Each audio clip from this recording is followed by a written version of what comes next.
Assalamualaikum warahmatullahi wabarakatuh. Dari budaya positif yang sudah CGP laksanakan di sekolah, calon guru penggerak angkatan 5 dari Kabupaten Banyumas dengan fasilitator Bapak Supardan dan pengajar praktik Bapak Muhammad Lutfi Hamdan.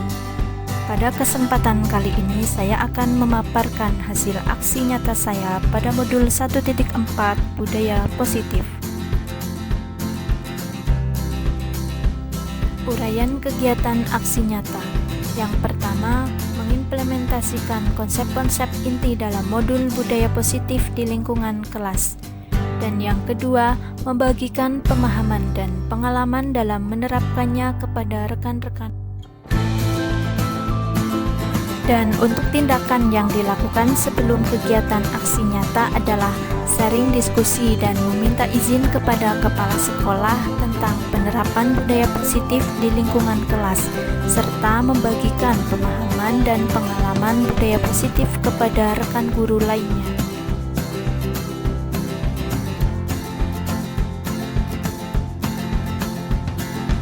Berikut ini merupakan kegiatan pembuatan rancangan kelas impian dan keyakinan kelas. Ini kalian lihat ada tulisan di papan tulis, ada keyakinan kelas dan kelas impian. Pernah mendengar nggak kelas impian itu apa?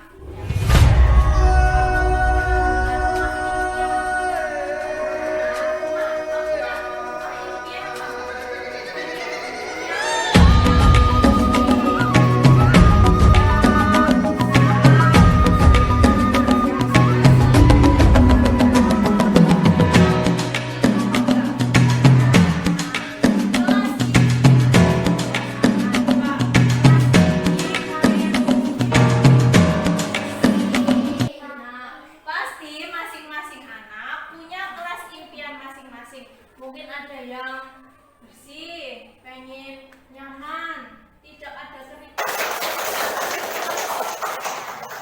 Nah, nanti Bu Guru bagikan, kalian tulis kelas impian kalian masing-masing. Boleh lebih dari 1, 2, 3, 4, 5 boleh. Ya, tidak perlu dikasih.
Berikut ini merupakan kegiatan diseminasi di sekolah mengenai pemahaman dan pengalaman budaya positif.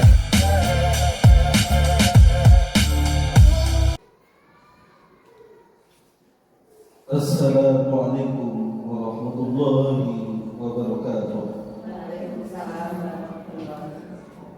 Puji syukur kita panjatkan kehadirat Allah Subhanahu wa Ta'ala atas segala nikmatnya, sehingga pada siang hari ini kita dapat mengikuti acara diseminasi budaya positif SD Negeri 2 Bojong tahun 2022. Acara diseminasi budaya positif yang akan disampaikan oleh narasumber calon guru penggerak Ibu Sasi Suci Nintias SPD dengan susunan acara sebagai berikut.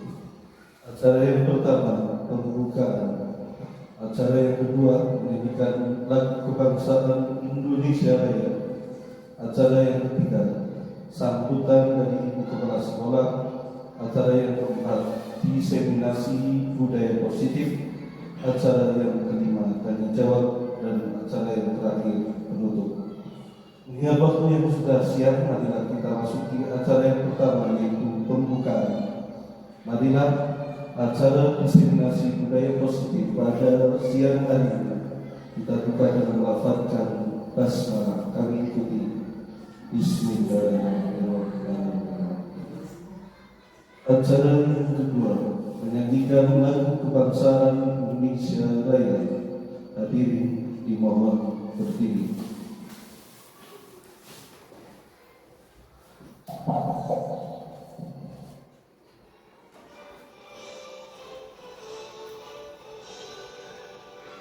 Indonesia tanah airku, tanah tumpah darahku. Di sanalah aku berdiri, jadi pandu hidupku. Indonesia kebangsaanku, bangsa dan tanah airku. Marilah kita bersatu, Indonesia bersatu. Hiduplah tanahku, hiduplah negeriku, bangsaku, rakyatku, semuanya. Bangunlah jiwanya, bangunlah badannya, untuk Indonesia Raya. Indonesia Raya, merdeka, merdeka, tanahku, negeriku yang ku cinta. Indonesia Raya, merdeka, merdeka, hiduplah Indonesia Raya. Indonesia Raya, merdeka, merdeka, tanahku, negeriku yang ku cinta. Indonesia Raya, merdeka, merdeka, hiduplah Indonesia Raya.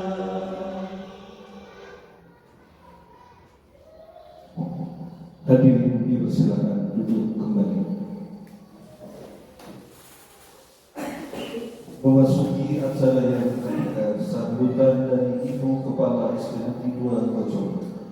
Kepada Ibu sekalian di SPDSD kami persilakan.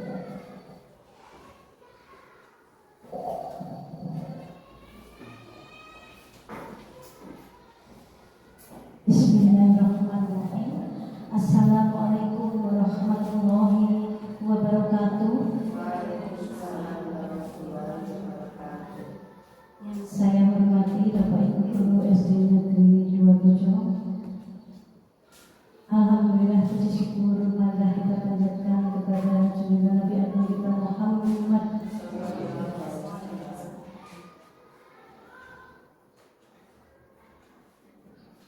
Alhamdulillah, puji syukur kita panjatkan kepada Allah Subhanahu wa Ta'ala yang telah pada pagi hari ini kita dapat melaksanakan diseminasi tanpa halangan suatu apapun. Tak lupa salawat dan salam senantiasa tercurah bagi junjungan Nabi Agung kita Muhammad sallallahu alaihi wasallam yang kita nantikan syafaatnya di yaumul akhir. Bapak Ibu yang saya hormati,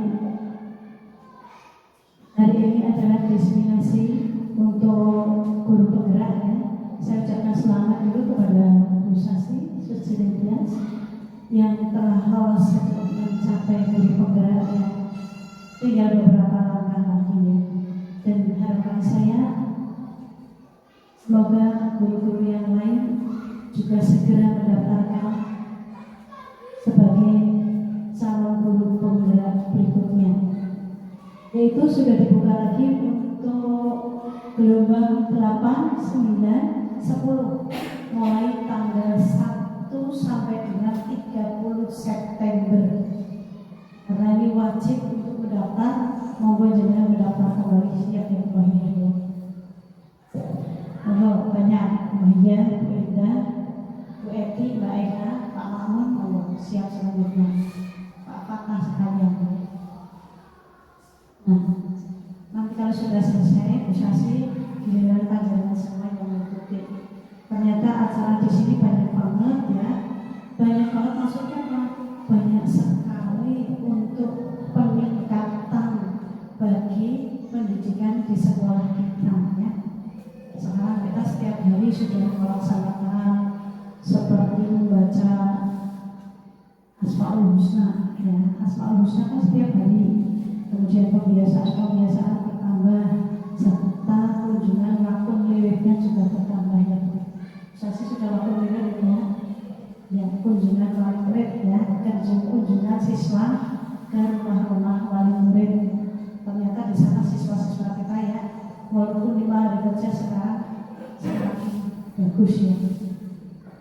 Melihat pertamanya sangat capek ya, tapi ternyata kalau dijalani enjoy jadi anak itu tidak layapan sembarangan. Namun sekarang kita alihkan kepada pemadatan, yaitu pemadatan selain di sekolahan, pemadatan di rumah untuk pembiasaannya seperti pembiasaan ngaji, pembiasaan menghafalkan ayat-ayat pendek gitu kan. Karena guru agama ini jadi usaha mengambilnya seperti itu, memantau seberapa sih untuk tingkat kehafalan anak-anak tersebut. Ada perubahan apa sih? Ternyata banyak sekali perubahan. Maka dari itu untuk saya harapkan semuanya saja monggo daftar sebagai calon guru penggerak berikutnya. Anggur guru lulus sudah apa-apa, semangatnya kita jadi punya pengalaman yang penting itu lah. Kita lihat daftar itu hanya untuk mencari tambahan ilmu atau wawasan, walaupun bisa didapatkan dari yang lain ya. Seperti kita ikut seminar, kita ikut workshop dan sebagainya. Seperti PNN yang baru saja kami ini kemarin Pak Mahfud sama Bu Eti kami rampung hari ini, kemarin ya rampung, dan hari ini juga ada lagi pertemuan ya. Namun di dalam guru penggerak itu lebih luas lagi. Maka dari itu saya mengharapkan agar Bapak Ibu semuanya mau untuk mendaftar. Kemarin saya ucapkan terima kasih Pak Mahfud berita yang sudah mendaftar ya. Belum lolos nggak apa-apa, coba ya dulu. Karena usianya masih memungkinkan untuk ikut. Kalau enggak ya itu orang dulu yang mau ikut usianya.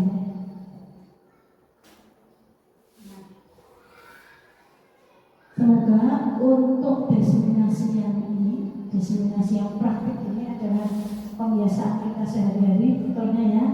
Namun kalau dibuat diseminasi seperti ini akan lebih menarik lagi.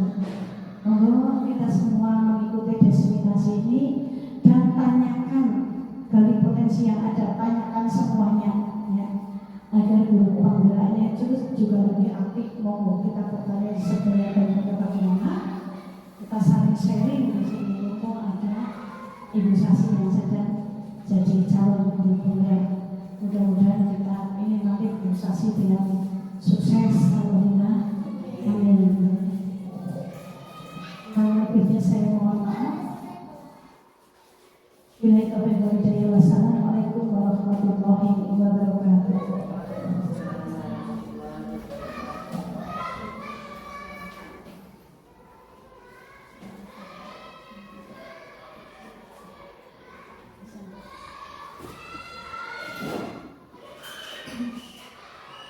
Demikian tadi sambutan dari Kepala SDN Kedua Projo kepada beliau Profesor dan terima kasih. Acara yang keempat, diseminasi budaya positif sesuai dengan modul 1 KPI, pemahaman dan penerapan budaya positif di sekolah, yang akan disampaikan oleh calon guru penggerak Ibu Sasi Suci Nityas SPD. Kami persilakan.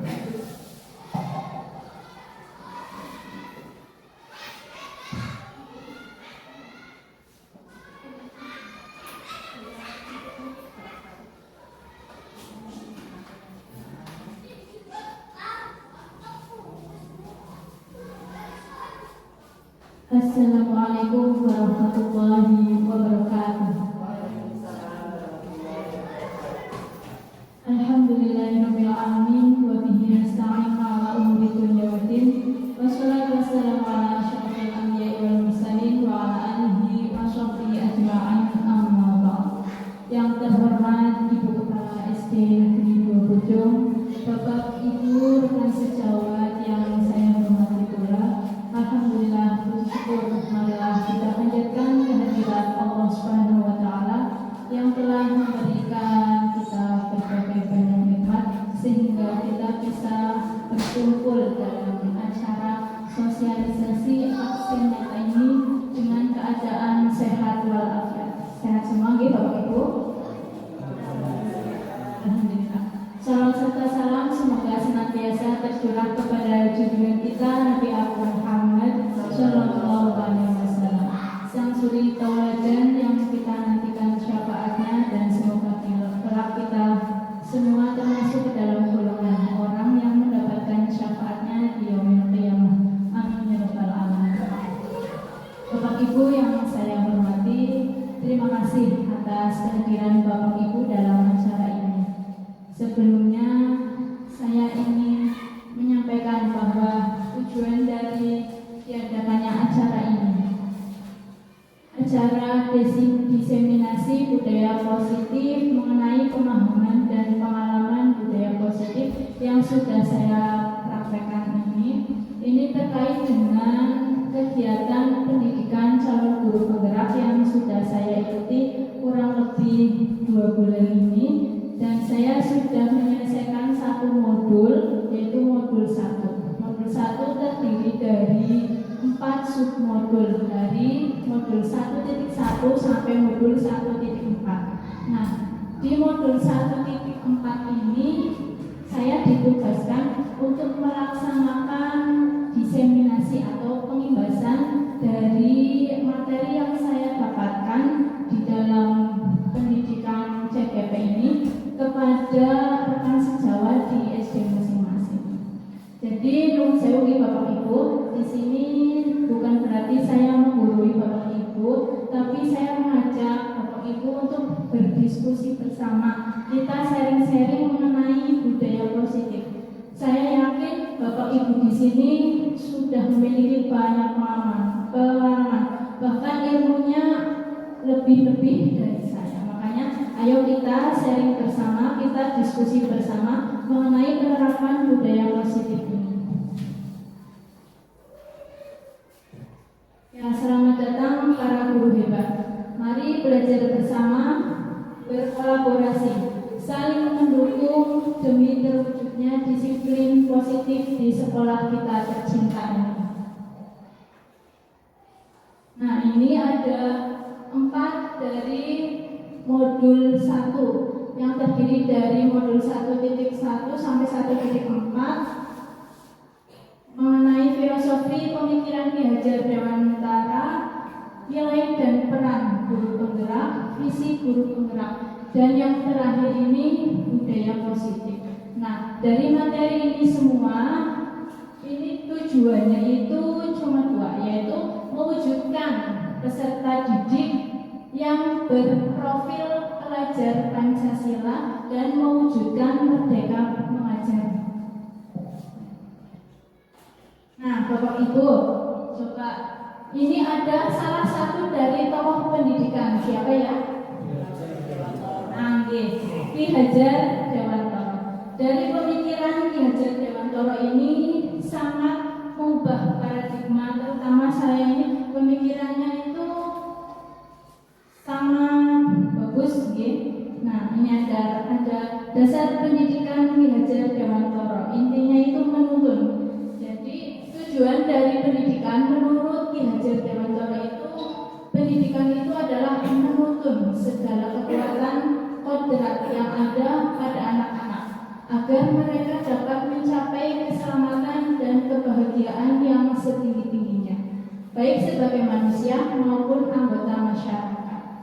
Nah, dari kata-kata menuntun kekuatan kodrat yang ada pada anak dengan tujuan agar anak-anak itu mencapai keselamatan dan kebahagiaan yang setinggi-tingginya. Jadi menurut Ki Hajar Dewantara ini, pendidikan itu menuntun perkembangan anak. Anak itu mempunyai potensi atau bakatnya masing-masing. Nah, setiap anak itu walaupun misal ada anak yang dari segi pengetahuannya mungkin kurang terus tapi dia itu sebenarnya memiliki mungkin dari segi keterampilan atau bakat yang lain, karena menurut Ki Hajar Dewantara ini anak-anak lahir itu dengan dari kertas putih tapi yang sudah ada coretan-coretannya walaupun terlihat buram. Bukan teori tabula rasa. Tabula rasa itu kan berarti anak lahir dari kertas yang kosong, kemudian manusia atau pendidik itu bisa mengubah anak itu seperti apa keinginan dari para pendidik. Tapi kalau menurut Ki Hajar Dewantara itu tidak. Jadi anak itu mempunyai potensi dan bakat masing-masing. Nah, potensi bakat masing-masing itu dari kertas kosong itu yang sudah tertulis tulisannya samar-samar. Nah, tugas kita sebagai guru itu adalah menebalkan garis samar-samar itu, yaitu mengembangkan, menggali potensi yang ada pada anak itu agar bisa terlihat, bisa tumbuh secara optimal. Anak-anak hidup dan tumbuh sesuai kodratnya sendiri.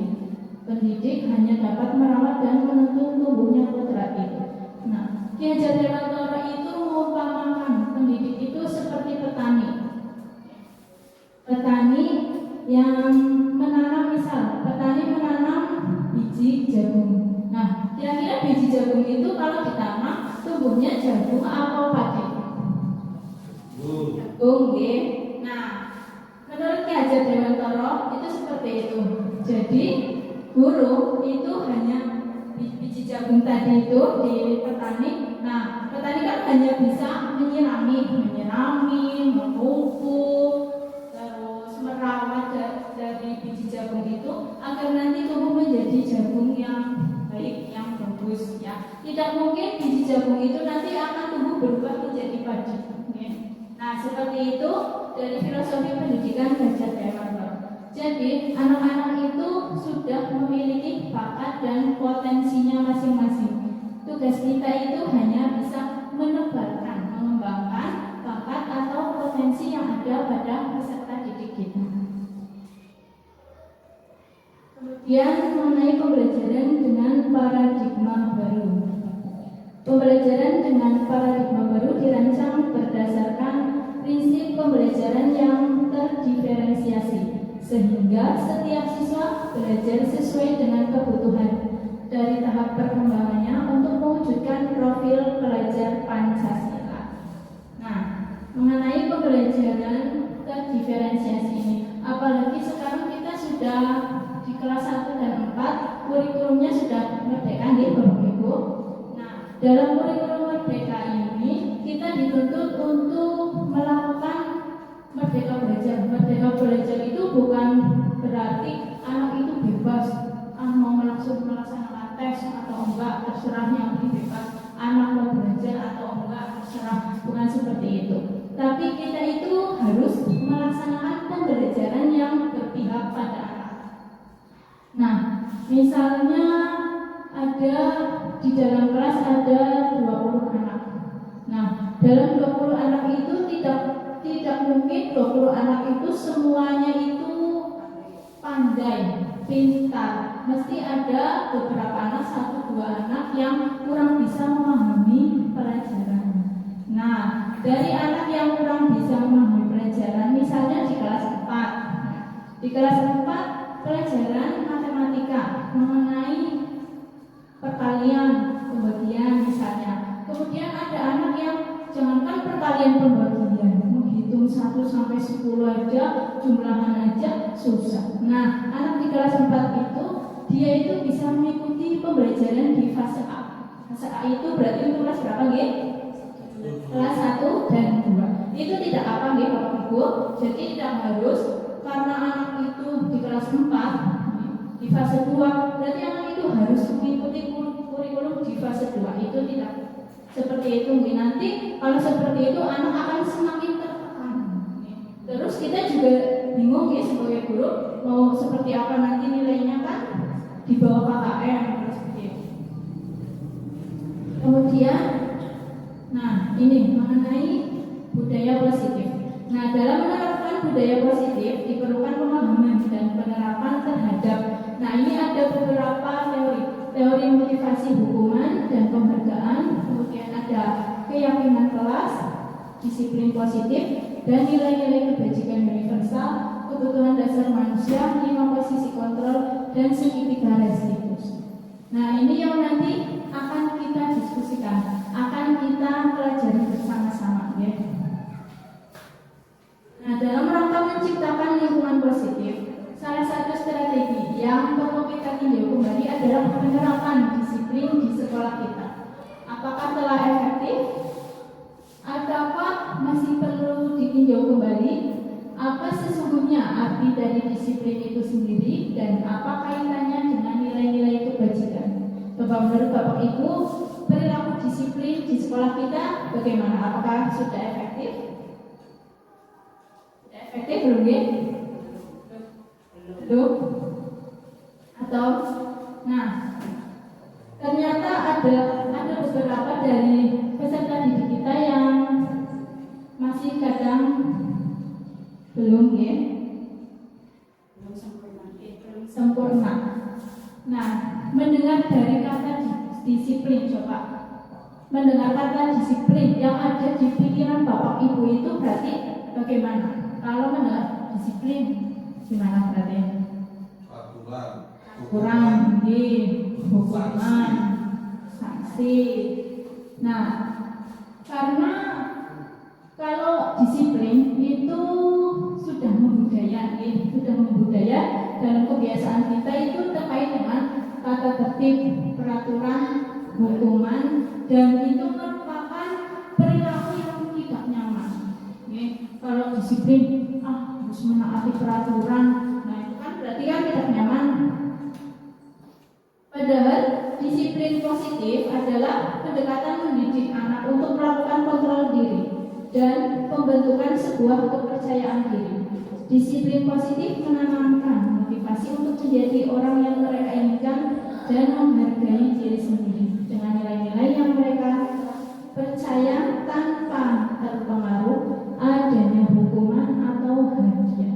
Jadi hukuman atau reward, penghargaan itu merupakan sesuatu yang kurang efektif sebenarnya. Ki Hajar Dewantara menyatakan bahwa untuk mencapai kemerdekaan atau dalam konteks pendidikan kita saat ini, untuk menciptakan murid yang merdeka syarat utamanya adalah harus ada disiplin yang kuat. Nah, disiplin yang dimaksud ini adalah disiplin positif. Disiplin positif itu muncul dari motivasi internal anak. Misalnya ada anak yang tidak mengerjakan PR. Ada anak yang tidak mengerjakan PR, kemudian nanti itu dikaitkan dengan keyakinan kelas. Nah, berkaitan dengan keyakinan kelas nanti akan dibahas selanjutnya. Kemudian ada nilai kebajikan. Coba nilai kebajikan itu menurut Bapak Ibu apa nggih? Nilai kebajikan. Nilai yang mengandung kebaikan. Nilai yang baik, nilai yang mengandung kebaikan. Nah, nilai kebajikan yang saya ambil di sini sebenarnya ada 9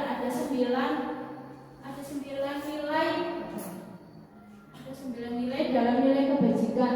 Di antaranya itu salah satu nilai kebajikan yang ada dalam pelajar Pancasila. Dan saya mengambil nilai kebajikan yang ada di pelajar Pancasila ini. Nanti nomor mau di Ibu. Mandiri, gotong royong, iman, kebinekaan,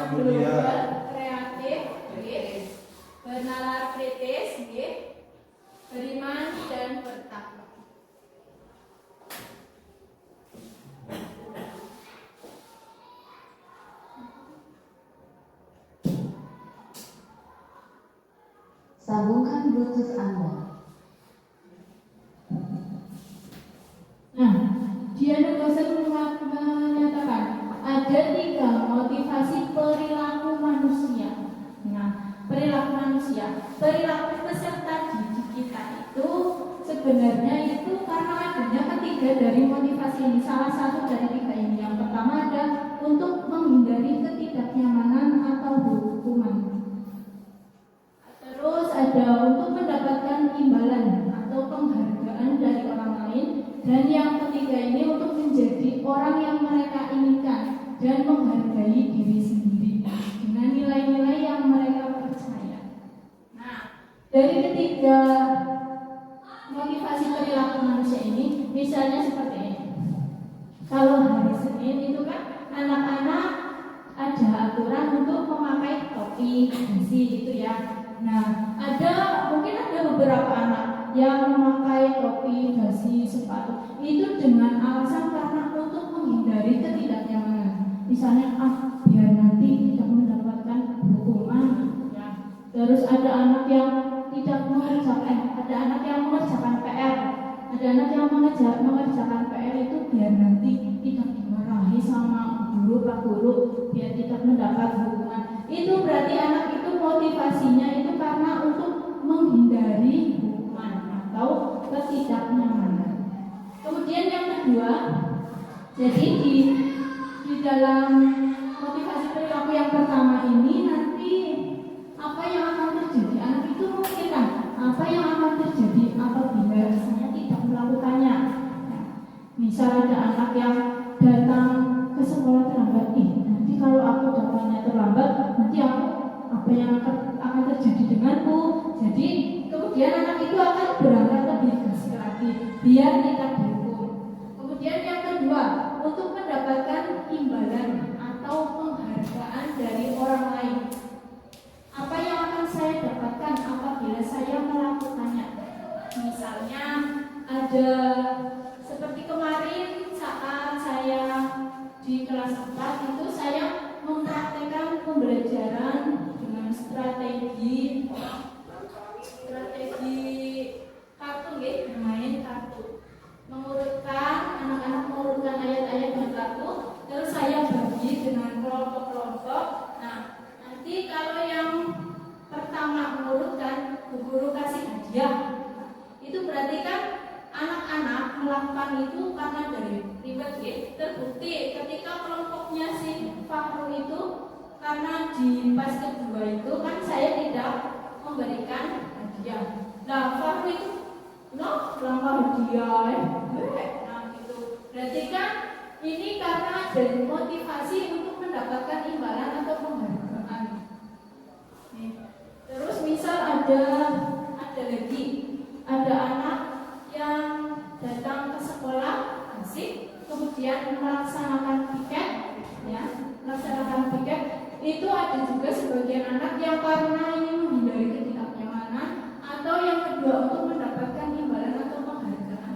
Nah, reward di sini itu bisa berupa dengan barang dan juga dari perkataan. Misalnya, ya bagus, perkataannya bersih, terus biar nanti piket bersih, bagus, anak rajin, itu termasuk reward. Nah, ada juga anak yang seperti itu melaksanakan piket biar nanti dipuji sama guru lah, gitu. Berarti itu motivasinya itu tidak muncul dari hati, atau yang ketiga ini untuk menjadi orang yang mereka inginkan dan menghargai diri sendiri dengan nilai-nilai yang mereka percaya akan menjadi seperti apa nanti saya kalau melakukannya. Nah, yang dari ketiga motivasi perilaku manusia ini,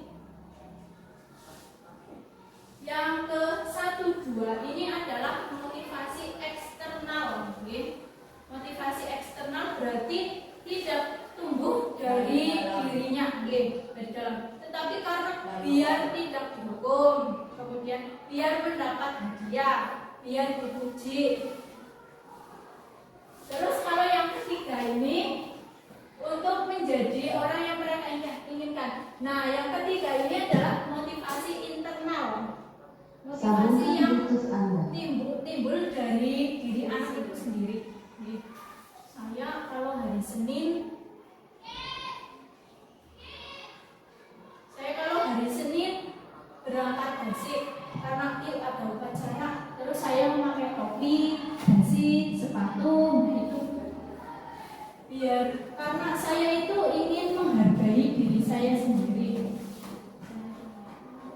Nah, menurut Anda, dari ketiga jenis motivasi tadi, motivasi manakah yang saat ini paling banyak mendasari perilaku murid-murid Anda di sekolah? Menurut Bapak Ibu, yang mana G? Eksternal. G, motivasi eksternal, ya? Karena menghindari ketidaknyamanan atau karena ribet? Ya? Ya, ada beberapa anak yang karena takut dihukum dari ketidaknyamanan. Ada juga yang karena ingin mendapatkan hadiah. Nah, ini ada contoh, oke? Ada contoh kasus. Ada contoh kasus Ibu Rina, guru kelas 2 SD, mendapatkan masalah. Murid-muridnya tidak bisa tertib berdiri antri di depan pintu kelas dan selalu berebutan masuk ke dalam kelas setelah jam istirahat usai. Ini tentunya sangat mengganggu proses pembelajaran, di mana kelas tidak dapat mulai tepat waktu karena Ibu Rina sibuk menenangkan murid-muridnya untuk waktu yang cukup lama. Akhirnya Bu Rina berpikir cepat dan mengandalkan stiker bintang. Setiap murid-muridnya akan masuk kelas usai jam istirahat. Bu Rina akan mengiming-imingi murid-muridnya dengan stiker bintang. Ayo, siapa yang dapat berdiri lurus dan berbaris rapi antri di depan pintu akan dapat stiker bintang dari Bu Rina. Sebagian besar murid-muridnya menyambut tantangan tersebut dan langsung berdiri rapi di depan pintu agar mendapatkan stiker bintang. Hal ini tentu dilakukan Bu Rina selama beberapa minggu karena cukup berhasil membuat murid-muridnya berdiri rapi antri di depan pintu. Sampai pada suatu saat Bu Rina sakit dan terpaksa digantikan Pak Heru. Pak Heru tidak mengetahui tentang stiker bintang dan benar saja pada saat mau masuk ke kelas usai jam istirahat, murid-murid kelas 2 kembali berebutan masuk kelas. Apa yang terjadi dan mengapa hal itu terjadi? Coba berdasarkan kasus tadi, teori motivasi yang telah Anda pelajari, yang tadi yang 3 karena menghindari ketidaknyamanan, kemudian yang kedua ingin mendapatkan reward atau penghargaan, dan yang kedua ingin menghargai diri sendiri. Nah, dari 3 motivasi ini kira-kira apa motivasi murid-murid kelas 2 untuk bersedia berdiri antri sebelum masuk kelas? Kira-kira apa gitu Bapak Ibu? Eksternal, mendapatkan reward. Ya, karena ingin mendapatkan reward berupa Stiker bintang. stiker bintang. Nah, terbukti setelah dipegang oleh Pak Heru, murid-murid tidak seperti itu lagi. Berarti kan itu karena dalam dirinya, aku pengen mendapatkan bintang aja, bukan karena hadir motivasi intrinsik dari dirinya. Aku kan harus berdiri rapi biar nanti dipuji atau apa gitu.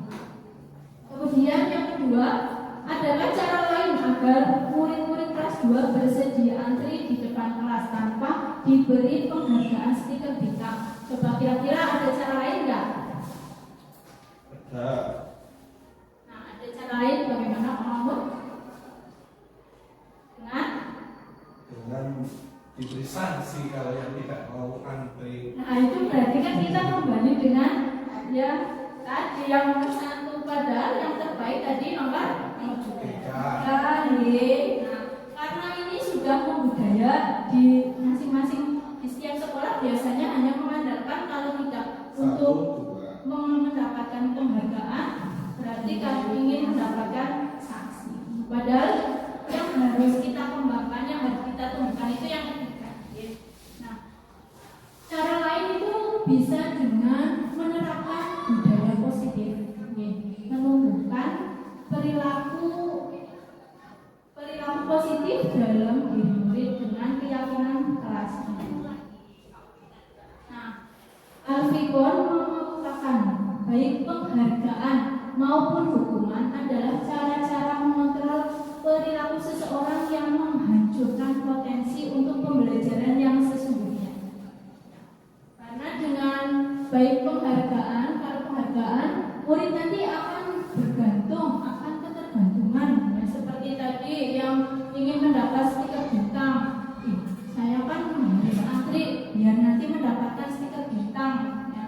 sekaligus yang jika suatu penghargaan diharapkan, namun murid tidak mendapatkannya, murid akan merasa dihukum. Seperti yang kemarin saya terapkan di kelas 4 itu, karena ketika bermain kartu strategi pembelajaran saya biasanya ada reward penghargaan.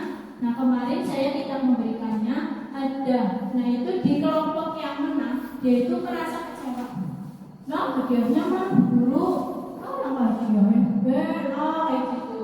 Nah berarti penghargaan itu membuat diri murid itu merasa tergantung, ketergantungan. Dan nanti kalau tidak bisa mendapatkan akan merasa kecewa. Kemudian ada keyakinan kelas.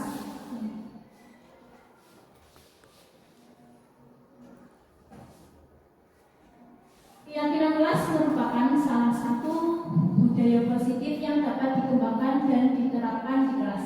Murid akan lebih tergerak dan bersemangat untuk menjalankan keyakinannya daripada hanya sekedar mengikuti serangkaian kelas. Pak, sebelum memasuki keyakinan kelas, kita melaksanakan speaking dulu, Bapak Ibu dimohon untuk berdiri. Sepertinya ada beberapa yang mengantuk ini.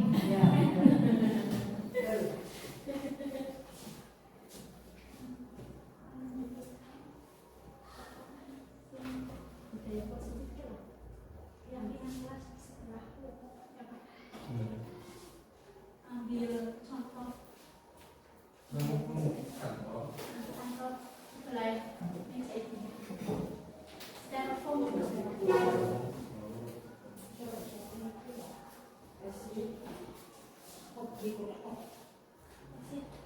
Oke, kita tepuk semangat dulu ya.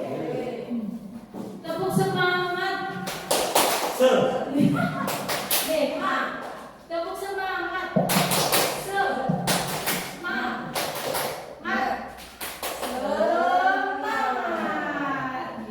Ayo jangan kalah dengan murid-muridnya. Muridnya aja semangat. Lagi, tepuk semangat.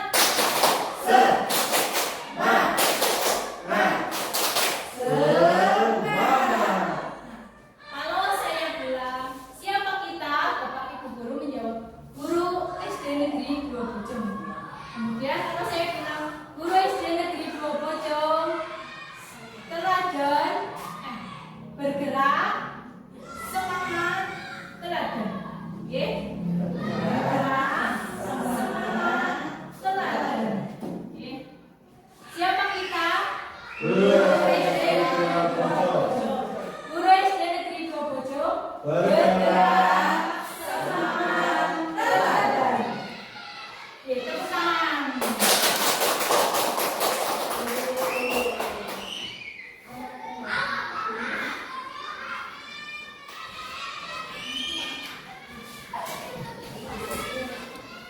Silakan duduk kembali.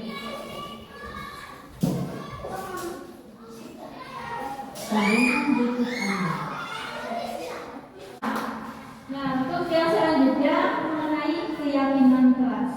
Keyakinan kelas merupakan salah satu budaya positif yang dapat dikembangkan dan diterapkan di kelas. Murid akan lebih tergerak dan bersemangat untuk menjalankan keyakinannya daripada hanya sekedar mengikuti serangkaian peraturan. Nah, coba mengapa keyakinan kelas? Mengapa tidak peraturan kelas saja? Dulu kan peraturan kelas ya biasanya ada kesepakatan kelas, terus peraturan sekolah. Sekarang ini dengan keyakinan kelas. Kenapa harus keyakinan kelas? Padahal ini kan untuk mengatur peserta didik nanti di kelasnya masing-masing. Nah, dari nomor 1 itu mengapa kita memiliki peraturan tentang penggunaan helm pada saat mengendarai kendaraan roda 2 atau motor. Kenapa coba? Kenapa ada peraturan menggunakan helm saat mengendarai kendaraan bermotor? Kira-kira kenapa nih Bapak Ibu? Untuk keamanan. Ya, untuk keamanan, bukan untuk karena ditilang Pak. Ya, untuk keamanan keamanan kepala. Kemudian yang kedua, mengapa kita memiliki peraturan tentang penggunaan masker dan mencuci tangan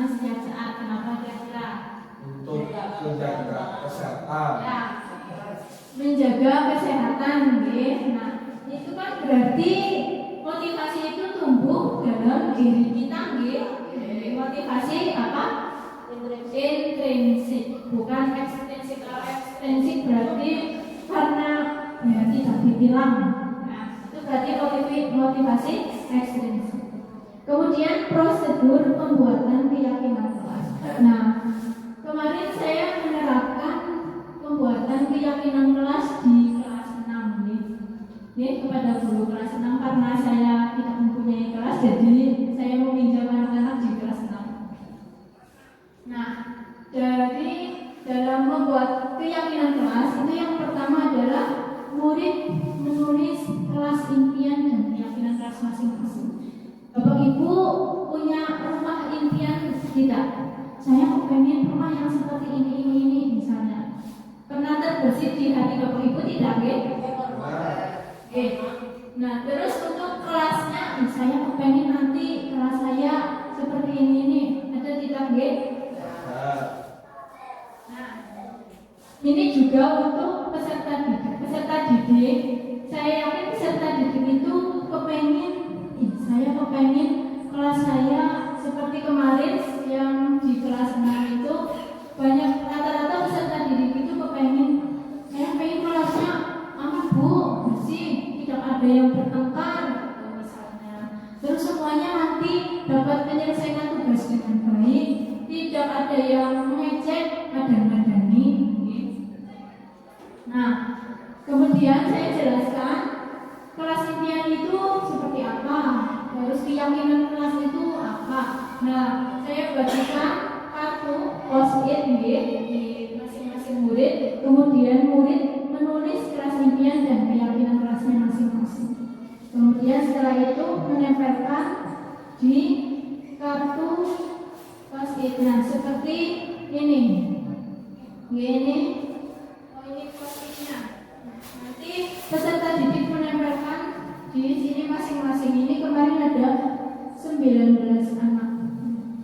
Kemudian yang selanjutnya membahas bersama. Ketika sudah ditempelkan di styrofoam ini misalnya, nanti dibahas dari beberapa, mesti kan ada yang sama. Misal saya pengen kelasnya aman, nyaman, damai, itu kan artinya sama satu. Nah, itu nanti kita tulis satu saja.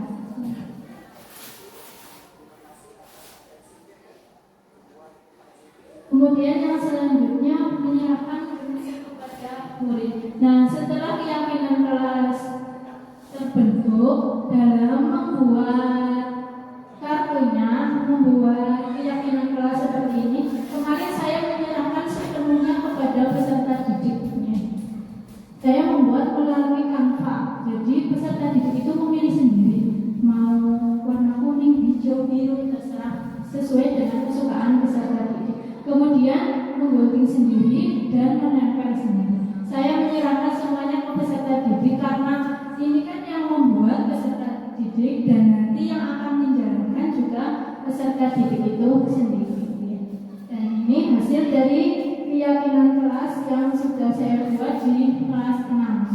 Ada 9 nilai keyakinan kelas 6. Ada menjaga kebersihan, disiplin, saling menolong, bertanggung jawab, sopan santun, jujur dan dapat dipercaya, menghormati dan menghargai, gotong royong dan komitmen. Dan nilai-nilai ini semua itu berkaitan dengan profil pelajar Pancasila. Nah, setelah keyakinan kelas terbentuk seperti ini, nanti ini bisa ditempelkan di kelas masing-masing. Ditempelkan di dinding di kelas masing-masing, kelas impian dan keyakinan kelas yang sudah dibuat. Ketika nanti ada anak yang melanggar aturan, misalnya ada anak yang mengumpulkan tugas tidak tepat waktu, mulur misal, ada anak yang tidak mengumpulkan tugas. Nah, itu nanti kenapa kamu tidak mengumpulkan tugas? Kan sudah ada, kalau mengumpulkan tugas berarti apa nih Bapak Ibu nilainya? Disiplin dan bertanggung jawab. Nanti dikembalikan ke anak. Kemudian mari berkolaborasi membuat keyakinan kelas masing-masing. Bapak Ibu, kita membuat keyakinan kelas di kelasnya masing-masing. Siap nih Bapak Ibu? Oke. Kemudian mengenai kebutuhan dasar manusia. Nah, manusia itu memiliki 5 kebutuhan dasar yang kelimanya ini harus dipenuhi. Harus terpenuhi ini. Jika ada salah satu dari kelima ini tidak terpenuhi, maka akan timbul masalah. Yang pertama ada kebutuhan untuk bertahan hidup. Nah, ini ada sandal, papan, pangan, kebutuhan untuk bisa memenuhi rumah, misalnya tempat tinggal itu. Kemudian yang kedua cinta dan kasih sayang. Kemudian yang ketiga kebebasan. Nah, dalam konteks peserta didik di sekolah ini berarti murid itu, murid jenuh atau tidak jika pembelajarannya menulis saja, kira-kira bagaimana? Oke. Nah, dalam konteks kebebasan ini itu murid diharapkan itu bebas melaksanakan pembelajaran. Mau misalnya guru saya pengennya menulis, saya pengennya menggambar atau seperti itu nih. Terus yang keempat ada kesenangan dan yang kelima ada kekuasaan. Nah, jika dari salah satu kebutuhan ini tidak terpenuhi, maka akan timbul masalah dari diri peserta didik. Jadi tugas kita itu kita harus mencari tahu kebutuhan apa yang kurang dipenuhi dalam diri peserta didik. Atau kalau misalnya ada peserta didik yang bapak ibunya sudah meninggal atau tidak diurusi sama bapak ibu sama neneknya, berarti kan kurang cinta dan kasih sayang. Biasanya peserta didik yang seperti itu akan melaksanakan sesuatu yang akan melaksanakan tidak taat terhadap peraturan. Nah, selanjutnya 5 posisi kontrol. Nah, kita sebagai guru itu biasanya melakukan kelima dari posisi kontrol ini. Ada yang pertama penghukum, atau yang kedua pembuat merasa bersalah, sebagai teman, pemantau, atau sebagai manajer. Nah, silakan Bapak Ibu simak sikap ini, gitu.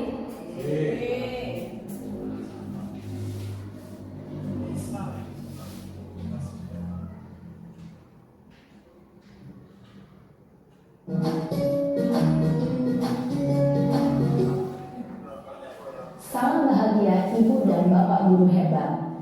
Dalam penerapan disiplin positif restitusi, salah satu program yang dikembangkan adalah 5 posisi kontrol. 5 posisi kontrol dalam restitusi adalah proses perjalanan seorang pendidik agar dapat mengenali dirinya. Pada video kali ini, kita akan membahas tentang 5 posisi kontrol yang dikembangkan oleh Diane Dawson dan contoh penerapannya.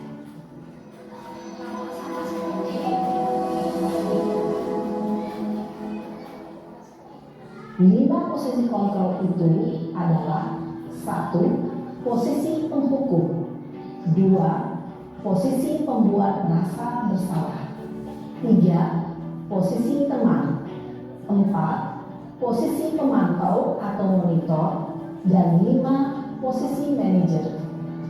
Untuk lebih memahami kelima posisi tersebut, mari kita saksikan kasus Naren yang terlambat hadir 20 menit di sekolah dan melihat bagaimana kelima posisi kontrol dalam menghadapi masalah tersebut.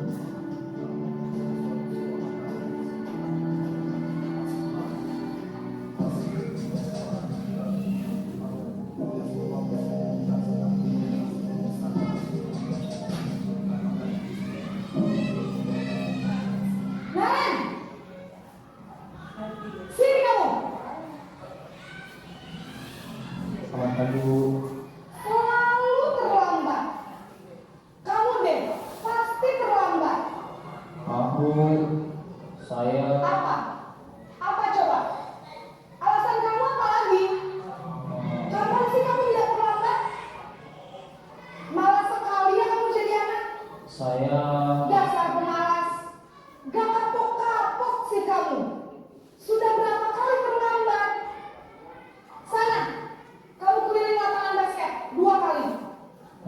saya harus ke lapangan basket, Bu. Kenapa? Kamu melawan ibu? Berani-beraninya jawab. Sudah terlambat, masih berani jawab pula. Sekarang, keliling lapangan basket 5 kali sekalian. Biar kapok. Cepat. Pergi sana ke lapangan basket. Posisi penghukum biasanya berbicara dengan nada tinggi, menghardik, menunjuk-nunjuk, menyakiti, dan menyindir. Hukuman bisa berupa fisik maupun psikis. Ibu dan bapak guru hebat. Dampak yang terjadi pada murid ketika guru berada pada posisi penghukum adalah murid cenderung akan memberontak, bahkan menyimpan dendam.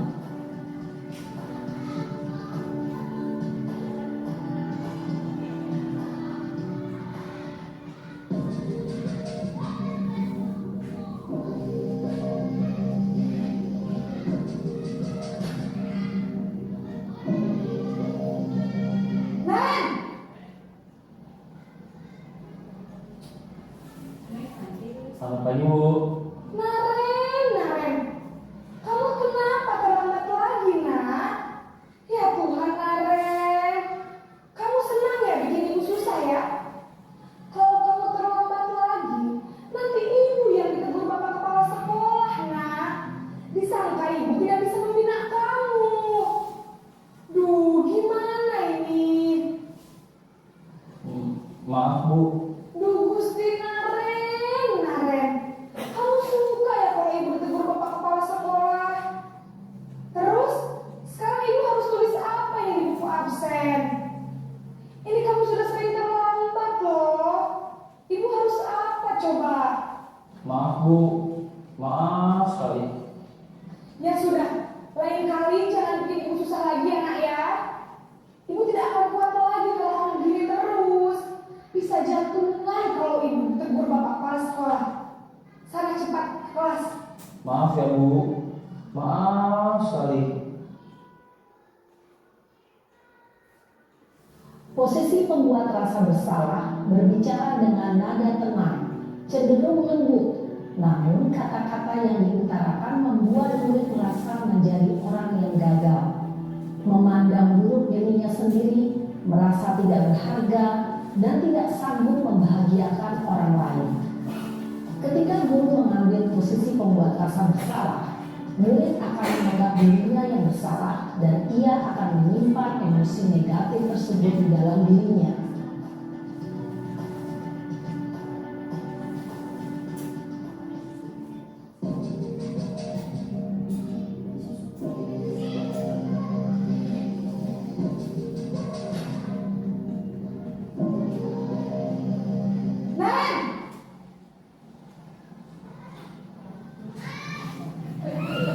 Selamat pagi, Bu.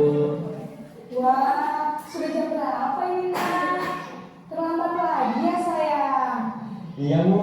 Habis ibu saya lupa membangunkan saya, Bu. Kamu malah menyalahkan ibu kamu. Kamu bukannya anak yang larinya paling kencang. Kok terlambat sih? Iya, Bu. Saya memang terlambat bangun tadi.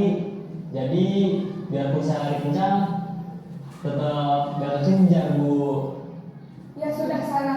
Nanti lain kali larinya lebih kencang lagi ya. Biar gak terlambat lagi. Bikin seneng ibu. Demi ibu. Bisa kan? Bisa lah, Bu. Ya sudah sana masuk kelas. Ibu beresin urusan absen kamu. Kamu ini ada-ada saja. Dalam posisi teman, guru berbicara dengan nada suara ramah, akrab, cenderung bersenda gurau untuk menjaga suasana tetap santai. Murid akan merasa senang, aman, dan akrab dengan guru. Identitas yang tercipta adalah identitas sukses atau berhasil. Namun, perlu diingat, karena ini masih dorongan eksternal, maka ada faktor ketergantungan dari murid kepada orang tertentu. Di sini guru aksennya, sehingga di lain waktu murid bisa berperilaku baik, namun hanya kepada orang-orang tertentu saja.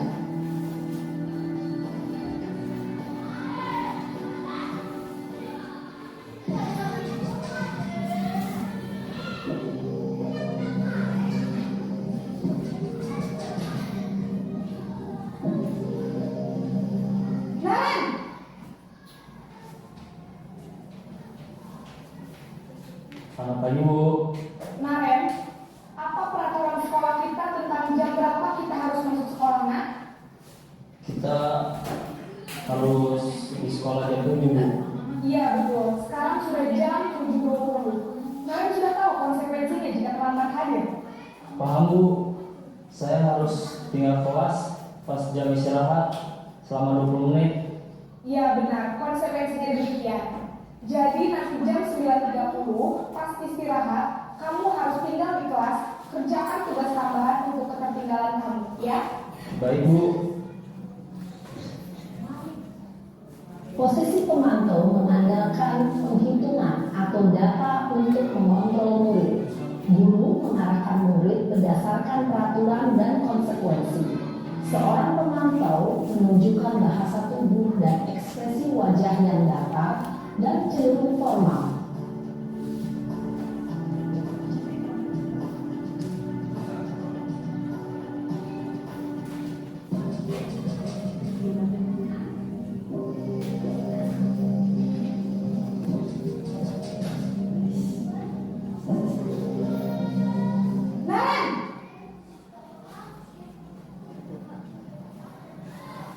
Selamat pagi Bu. Selamat pagi, Naren. Maaf Bu, saya terlambat. Iya, sekolah masuknya jam 7, sekarang sudah jam 7.20. Jadi sekarang bagaimana ini, Naren? Maaf Bu, saya lupa setel alarm saya semalam. Baiklah, menurut kamu, keyakinan sekolah yang mana yang perlu kamu tingkatkan? Menghargai diri sendiri dan orang lain mungkin ya Bu. Setuju. Jadi, apakah Naren meyakini prinsip saling menghormati tersebut? Iya Bu, saya meyakininya. Apakah Naren bersedia memperbaiki masalah keterlambatan ini? Bersedia Bu. Bagaimana kamu akan perbaiki masalah keterlambatan ini? Saya akan coba untuk tidak lupa menyetel alarm saya Bu. Baik, kalau Naren lupa menyetel alarm di rumah, ada orang yang kira-kira bisa bantu mengingatkan tidak? Ada Bu, kakak saya, Kak Emma. Ada lagi selain Kak Emma? Selain Kak Emma, ada ibu saya. Baik, jadi yang mengingatkan Naren adalah Kak Emma dan ibu kamu ya? Kira-kira akan mulai start alarm kapan nih, Naren? Setelah pulang sekolah, akan segera saya lakukan. Baik, jadi Naren akan setel alarm untuk bangun besok pagi dan akan diingatkan oleh kakak dan ibunda Naren ya. Ada lagi yang mungkin perlu dilakukan, Naren, agar tidak terlambat bangun lagi? Tidak ada Bu.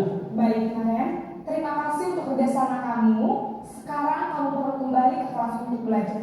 Baik Bu, terima kasih. Posisi manajer adalah posisi kontrol yang disarankan untuk membimbing murid memiliki sikap disiplin yang positif, yaitu murid yang mandiri, bertanggung jawab, dan dapat memecahkan masalah. Tujuan dari posisi ini adalah agar murid dapat berefleksi atas tindakannya. Guru akan dengan tulus memberikan pertanyaan-pertanyaan bermakna, sehingga membuat murid dapat belajar dari kesalahannya dan mencari sebuah solusi untuk menyelesaikannya. Ibu dan bapak guru hebat, setelah mengamati adegan kelima posisi kontrol tadi, kira-kira posisi mana yang paling ideal? Posisi mana yang dapat menunjang motivasi intrinsik murid? Ya.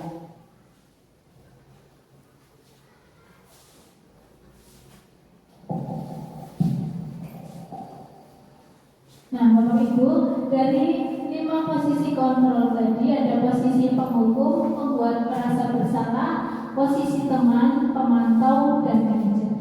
Kira-kira posisi apa yang paling baik untuk menumbuhkan motivasi intrinsik dari diri peserta didik? Posisi manajer dan teman. Posisi manajer.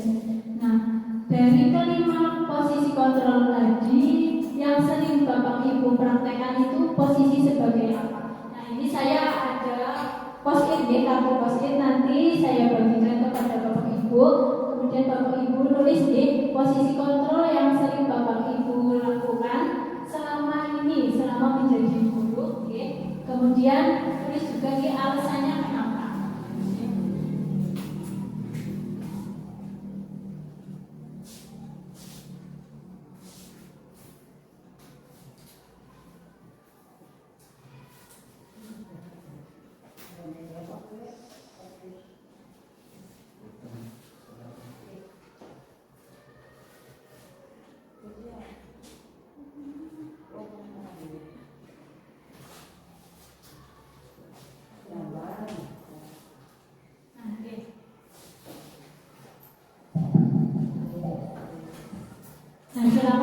Ibu tulis posisi kontrol yang selama ini Bapak Ibu praktekkan di sekolah ini.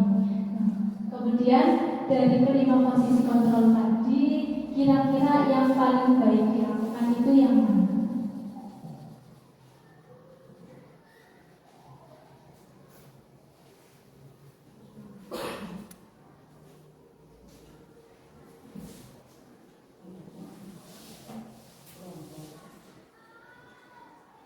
Sudah nggih Bapak Ibu?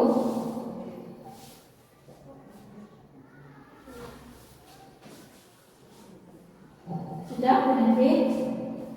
Maya, Anda, sudah nggih? Siapa yang akan membacakan hasil dari posisi kontrol yang telah dipraktekkan selama ini? Nggih, monggo Pak Mahmud.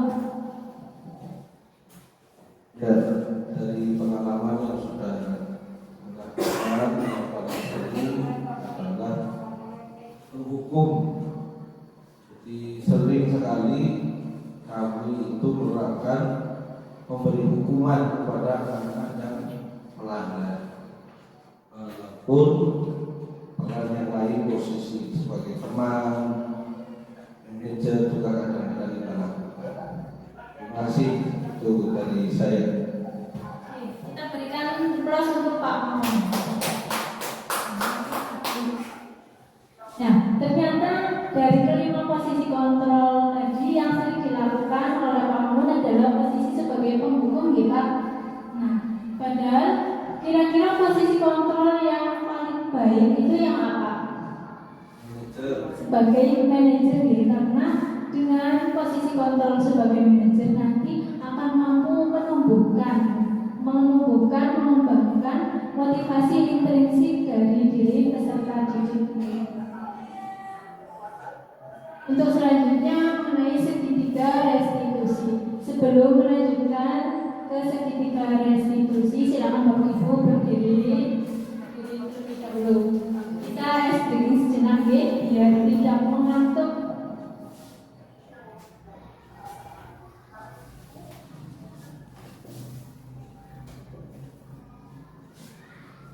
Nih, kalau saya bilang Marina, berarti ke Saya. Marina.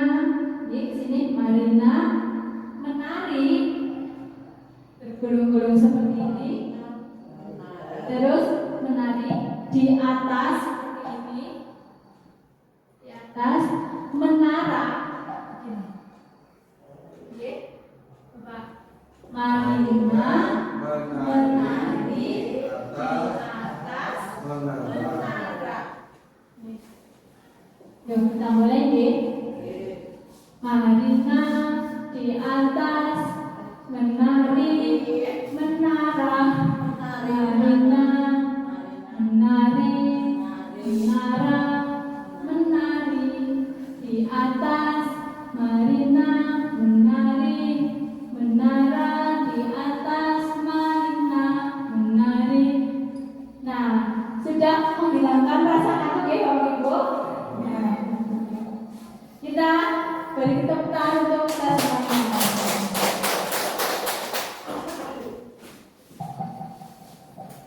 Kemudian mengenai segitiga restitusi. Nah, segitiga restitusi ini untuk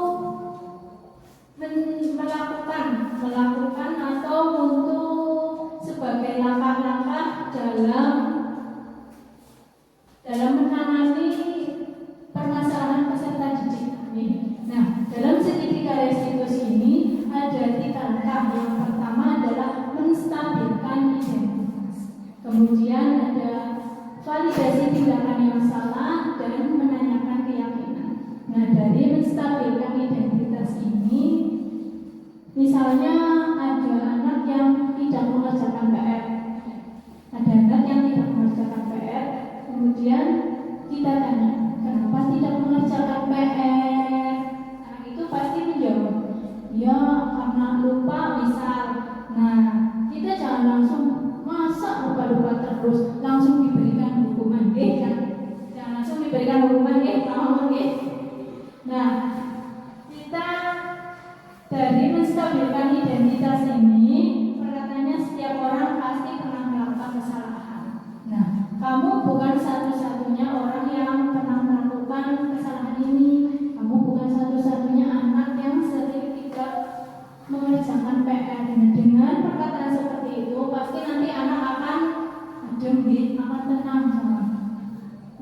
lagi-lagi lupa, mendak melaweng ya.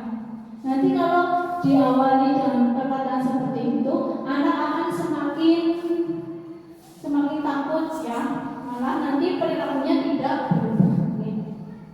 Kemudian yang kedua ada validasi tindakan yang salah. Nah, dari tindakan tidak mengerjakan PR tadi itu kita harus menanyakan kepada anak apakah tindakan itu salah atau benar.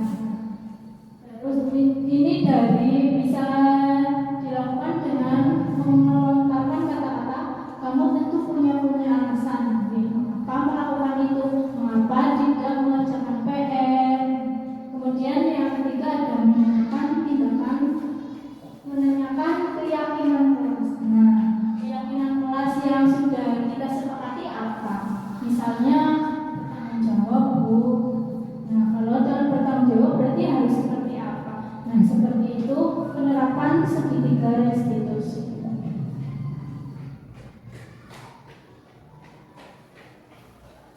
Nah, untuk tujuan dari restitusi itu sendiri bukan untuk menebus kesalahan, melainkan untuk belajar dari kesalahan. Terus ini adalah menawarkan cara agar anak memperbaiki kesalahannya, bukan langsung dengan kamu nggak mau cara PR, misalnya keluar membersihkan sanitasi, misalnya hormat di tiang bendera atau lari-lari di depan kelas misalnya. Itu nanti kalau kita lakukan seperti itu, anak-anak itu akan merasa tertekan, bahkan bisa dendam dengan bapak ibu guru itu. Nah, ini kemarin saya sudah menerapkan praktek dari segitiga restitusi. Ini juga merupakan tugas dari demonstrasi kontekstual di modul 1.4. Jadi ini ada dua kasus. Kasus yang pertama itu kemarin ada anak yang membuang sampah sembarangan.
Kemudian yang kedua ada kasus untuk anak yang ketika sholat berjamaah dia bersendaguro bermain sendiri. Ada nggak anaknya seperti itu nggak? Nah, kemudian untuk aksi nyata penerapan budaya positif yang sudah saya praktekkan di sekolah kita ini, ada yang pertama penerapan 5 SD. Kita sudah mempraktekkan ini, senyum, salam, sapa, sopan santun. Nah, ketika kita baru berangkat, kita memarkirkan motor kita, Kemudian ada duduk kalau anak-anak pada meminta saling, itu juga termasuk budaya positif jangan sana saling. Nah itu nanti malah menghilangkan budaya positif atau kebiasaan yang baik ini. Kemudian yang kedua ada gerakan literasi 15 menit. Kita sudah melaksanakan kegiatan literasi 15 menit sebelum pembelajaran dimulai.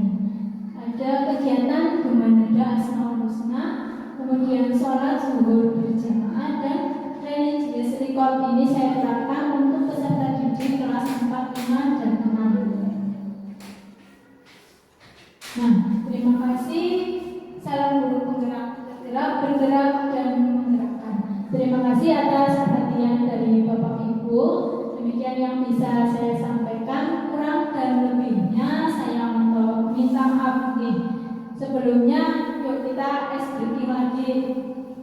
Silakan berdiri Bapak Ibu.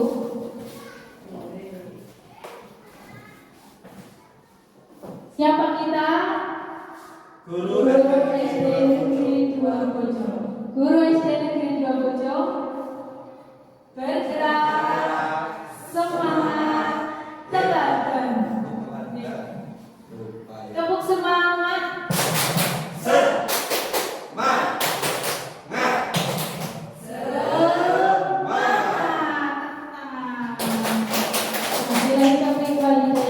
Assalamualaikum warahmatullahi wabarakatuh.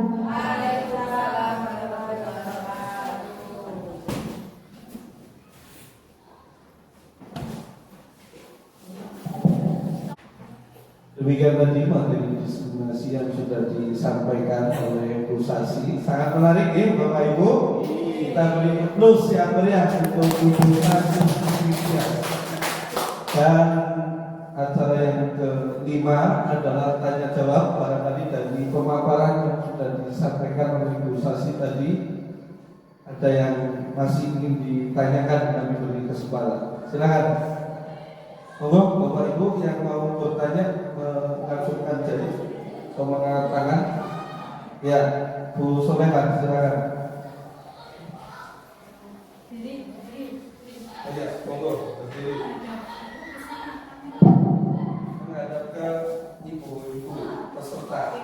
Terima kasih atas kesempatannya. Di sini saya akan menanyakan tentang segitiga restitusi kepada Bu Sasi. Apakah segitiga restitusi itu hanya dapat dipraktekkan di sekolah ataukah bisa dipraktekkan juga di luar sekolah? Terima kasih. Ya, terima kasih untuk Ibu Eka. Namun demikian karena tadi motivasinya tidak eksplisit ya, sehingga tidak pakai ribet. Ya.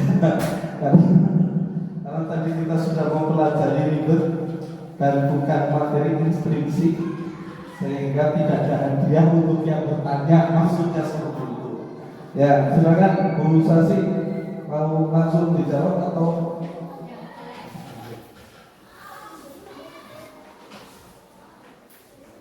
Ya, terima kasih kepada Bu Soleha atas pertanyaannya ini.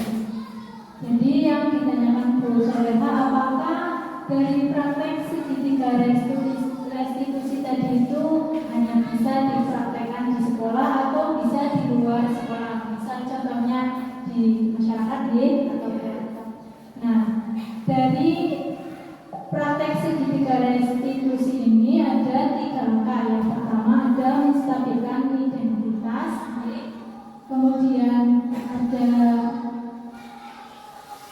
memvalidasi tindakan yang salah, dan yang terakhir menanyakan keyakinan. Ini bisa dipraktekkan dimanapun kita berada, tidak hanya di sekolah, tidak hanya kepada peserta didik, tetapi bisa dipraktekkan misal di keluarga, kepada anak-anak kita, kepada putra-putri, bapak ibu, bisa dipraktekkan di rumah. Caranya dengan kita membuat keyakinan. Kalau di sekolah keyakinan kelas, kalau di rumah bisa dengan keyakinan rumah, keyakinan keluarga, aturan-aturan di dalam keluarga, misalnya anak-anak harus saling menghargai, terus jangan bertengkar, gitu misal. Kemudian nanti jika di rumah ada pertengkaran atau apa, nanti kita bisa menyelesaikannya itu dengan melaksanakan segitiga restitusi itu tersebut dengan 3 langkah terakhir. Gitu Bu Soleha.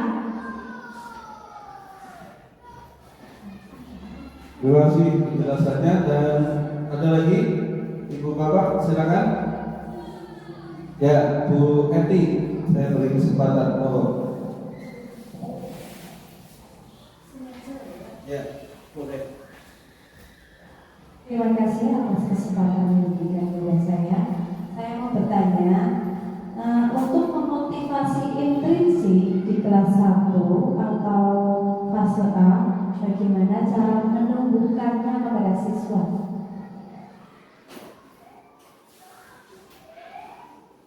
Bu Sasi, langsung dijawab saja. Ya, terima kasih kepada Bu Eti atas pertanyaan ini. Untuk memotivasi perilaku intrinsik di kelas 1 atau di fase A, karena di fase A itu kan anak-anaknya masih senang bermain, masih senang tulisan gitu ya. Gimana caranya kita untuk memotivasinya agar tumbuh motivasi intrinsik itu? Nah, caranya sama seperti yang tadi sudah saya jelaskan. Yang pertama, kita membuat keyakinan kelas terlebih dahulu.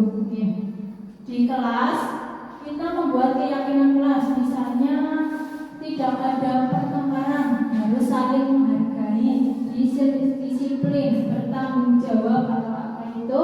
Nah, itu dengan kesepakatan anak-anak kelas 1, semuanya kita beri kartu dulu, tulisan, nanti menulis, kemudian kita dibahas bersama di kelas 1. Kalau sudah, nanti ditempel di kertas manila atau misal di styrofoam itu seperti tadi, kemudian ditempel di kelas 1. Ketika ada kelas 1 yang melanggar aturan, misal pertengkaran, kan sering ibu anak kelas 1 tiba-tiba perebutan jajan atau apa, menangis, terus gendut, berkelahi, itu kita bisa mempraktekkan segitiga restitusi ini dalam menyelesaikan permasalahan itu tadi. Seperti itu.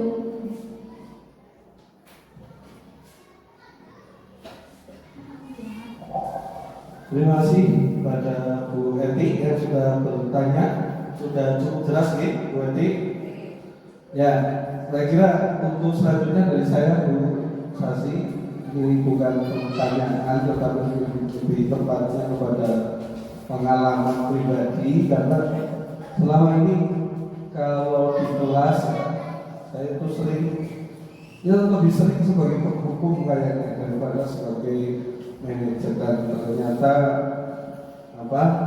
sebagai penghukum ini ternyata dampaknya ada dampak negatif yang cukup besar. Dengan demikian kami akan berusaha untuk menjadi manajer, bukan sebagai penghukum saja atau membuat rasa kesana. Terima kasih kepada Ibu Sasi yang sudah menyampaikan budaya positif di sekolah, dan mudah budaya positif ini bisa kita terapkan di sekolah kita tercinta. Mungkin masih ada yang perlu disampaikan dari Bapak Ibu sebelum kita masuk ke acara yang terakhir. Bu Sasi, ada tambahan?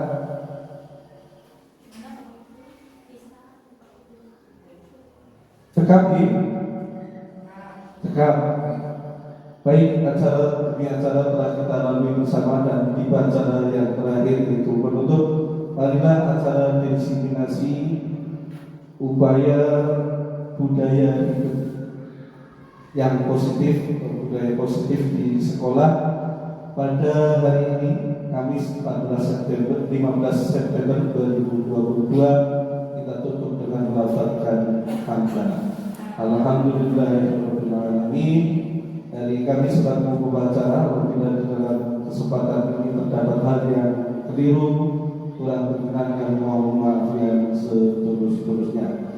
Akhirnya, kurang dan lebihnya kami minta maaf.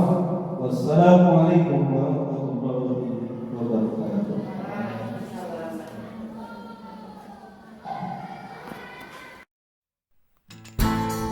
Berikut ini merupakan penerapan dari budaya positif yang sudah CGP laksanakan di sekolah.